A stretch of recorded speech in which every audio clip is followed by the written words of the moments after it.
दिल्ली की सियासत में आए बदलाव ने देश की राजनीति में भूचाल ला दिया है। हर तरफ केजरीवाल के इस्तीफे की चर्चाएं हैं और सवाल ये उठ रहे हैं कि जब केजरीवाल के इस्तीफे की मांग उठ रही थी तब तो उन्होंने इस्तीफा नहीं दिया, जेल से सरकार चलाई, लेकिन जेल से आते ही उन्होंने इस्तीफे का ऐलान कर दिया। आखिर केजरीवाल ने अचानक क्यों दिया इस्तीफा?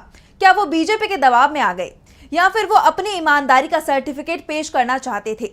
तो क्या है इस्तीफे का कारण? जानने के लिए देखिए एक खास रिपोर्ट। दिल्ली के पूर्व मुख्यमंत्री अरविंद केजरीवाल के इस्तीफे को लेकर चर्चाएं तेज हैं कि क्या ये किसी दबाव का नतीजा है या फिर उनके खुद के सिद्धांतों का पालन। तो इसका जवाब भी उनके इस्तीफे के ऐलान के दौरान किए गए संबोधन में ही मिल जाता है, जिसमें केजरीवाल ने अग्नि परीक्षा की बात कही है। उन्होंने कहा कि मेरे पास जीवन की एक ही सबसे बड़ी पूंजी है और वो है मेरी ईमानदारी। ना ही मेरे बैंक अकाउंट में कोई पैसा है और ना ही मेरी पार्टी के अकाउंट में।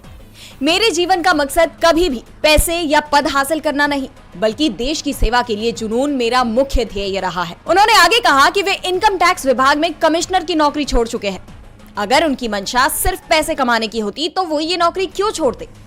और जब उन्होंने नौकरी छोड़ी थी तब उनका राजनीति में कोई प्रवेश नहीं था और ना ही उन्होंने मुख्यमंत्री बनने की योजना बनाई थी। केजरीवाल ने कहा कि मुख्यमंत्री पद से इस्तीफा देना भी उनके लिए नई बात नहीं है। अपनी 49 दिनों की पहली सरकार का जिक्र करते हुए उन्होंने कहा कि अपने उसूलों के लिए भी पहले भी मुख्यमंत्री पद से इस्तीफा दिया था।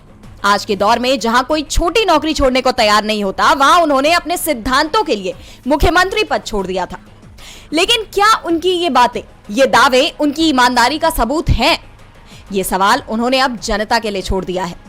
केजरीवाल ने कहा कि अब जनता ही ये तय करेगी कि वे ईमानदार हैं या गुनहगार।